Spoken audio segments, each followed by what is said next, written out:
Like a war zone is how one doctor has described the emergency department at Whakaari Hospital as it was deluged with badly burned sightseers caught in the ash and steam clouds as White Island erupted.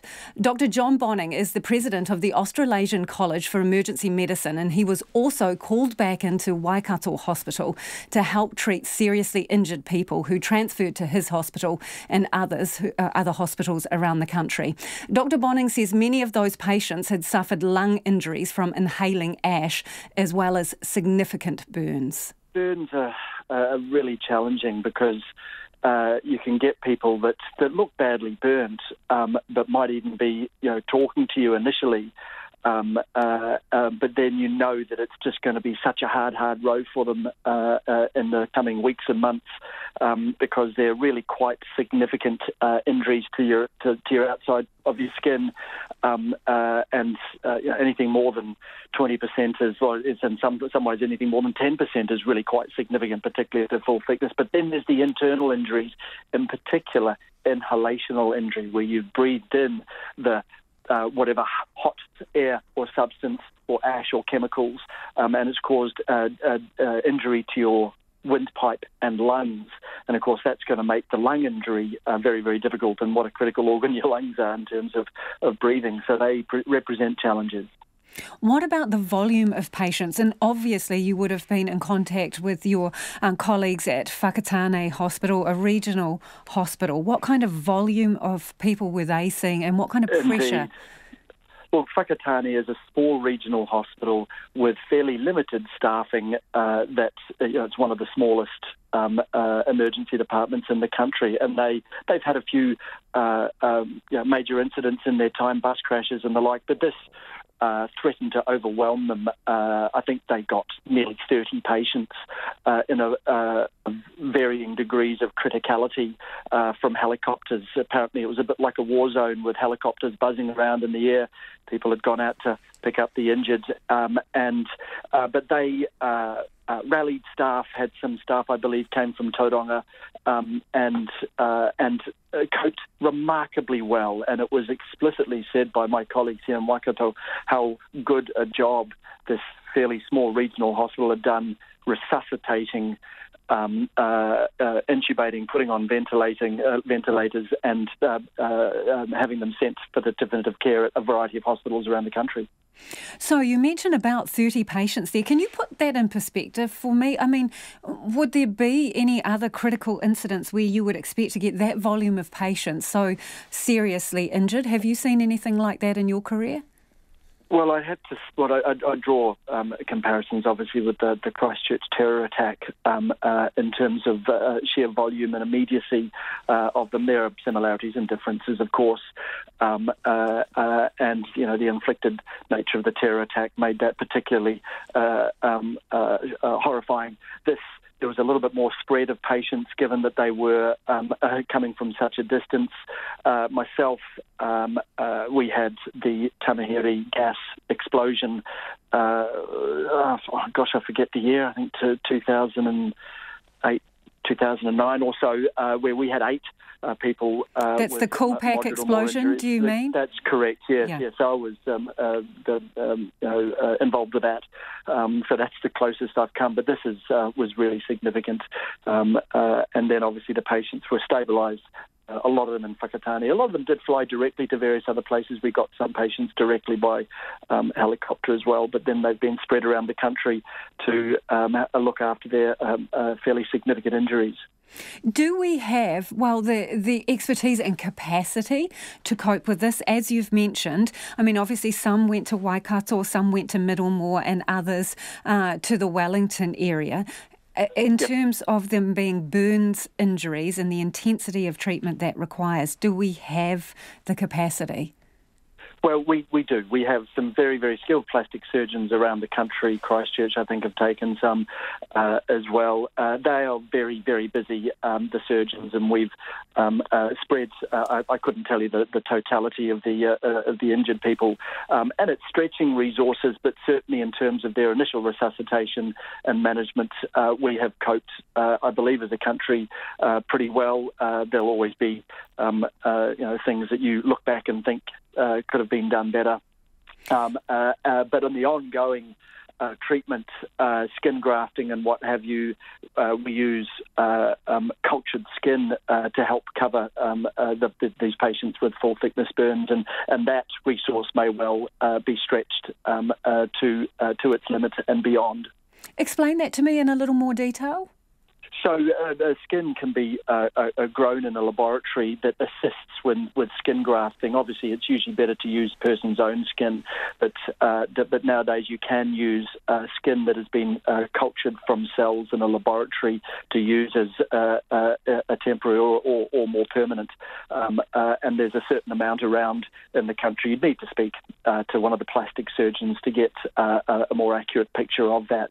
But these are speaking in generalities. That's the sort of thing that resource that might be significantly stretched. And can that be sourced from overseas? Yes, potentially. Once again, it's not really an area of my expertise. Mine is really in the initial resuscitation, which has proceeded very well. All departments. Monday is the busiest day of the week in emergency departments internationally, but in New Zealand, we were all very, very busy, and the whole teams pulled together. The physicians, paediatricians, psychiatrists, etc., all came down to help manage patients that weren't involved with this traumatic event, but we had emergency physicians, anaesthetists, general surgeons, plastic surgeons, etc., that all gathered together in a team. We train for this. This is something that we hope never occurs, but we do simulation sessions, and so right around the country, these mass casualty events would have been called. There are incident controls and what have you, and it's something that we are very much prepared for occurring. So there was no real surprises. It was a chance, somewhat sort of traumatic and difficult to put ourselves through our paces, and I believe that we've come through well. And that's Dr. John Bonning, who is the president of the Australasian College for Emergency Medicine. And an intensive care paramedic says White Island looked like a scene from Chernobyl in the immediate aftermath of the explosion. A veteran of more than 20 years, Rusty Clarke was on board one of 2 Auckland Rescue Helicopter Trust choppers sent to help and flew over the island shortly after the explosion, scouting for survivors who needed to be airlifted. Initially, there were reports that there was a critical patient on a boat that required to be winched off. In the end, the boat was deemed quite close to the mainland, so we elected not to winch. Once we got over White Island, you could see for quite a few miles a large plume coming from the island, and it was obviously quite an interesting experience. I mean, this is personally for me, this is the first time I've experienced something like this. And obviously, when you combine that with the sheer magnitude of the initial reports that there were multiple people on the island at the time, it becomes pretty obviously overwhelming emotionally pretty quickly. And when you combine the potential for injury and loss of life and the sheer magnitude of it, it's quite an ordeal. How did you feel flying over there, looking down at what you could see? It was quite. Obviously, we're very experienced as a crew. We're there to do a job, so you do put your emotions to one side. But at the end of the day, we're all family. We've all got children, and you can't help but feel straight away some empathy for those that are involved and just the sheer magnitude of it. But yeah, obviously we've got a job to do, and we try to do it to our best of our ability. What did the terrain look like after the eruption? So when we got over there, looking down on it, I would have to describe it as Chernobyl. Looking at seeing the mini-series, looking at it, it was just a complete, absolute whiteout of the area involved. It was quite a very sort of daunting experience, just seeing that initial landscape. There was obviously a helicopter that we could see that got caught up in it, it was quite an overwhelming experience, just for the sheer size of it. Could you see people? No, so I couldn't see anybody. There was just a couple of people on the edges of the beach there. There was obviously a few boats that were starting to arrive in the bay there. I didn't see any people myself. No.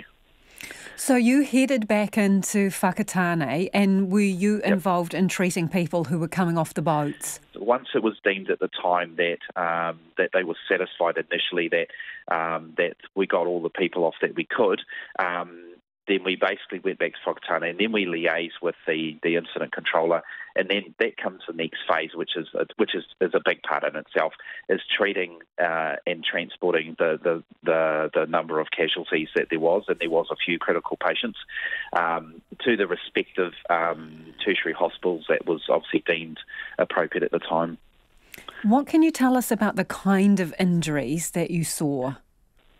So I can't go into too much specific detail because there needs to be a formal release from the police regarding that. But the injuries, we transported one particular patient that had critical injuries to Middlemore, and I also saw 2 or 3 other people with life-threatening injuries as well.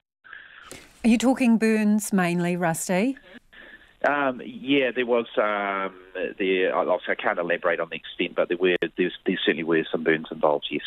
Have you treated burns victims in the past? Yes, I have. Yeah. I'm just wondering, is it the same kinds of injuries that you might see from people who have been victims in fires, or is it different? So I get initially when we go to any sort of whether it be eruption, and obviously eruptions they certainly don't happen every day.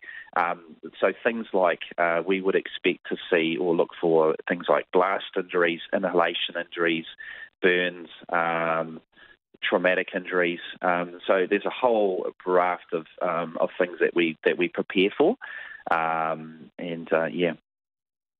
What do you mean in terms of inhalation injuries? Because I was speaking to a volcanologist who told me that potentially the temperature of the material coming out of the volcano could be 120 to 150 degrees.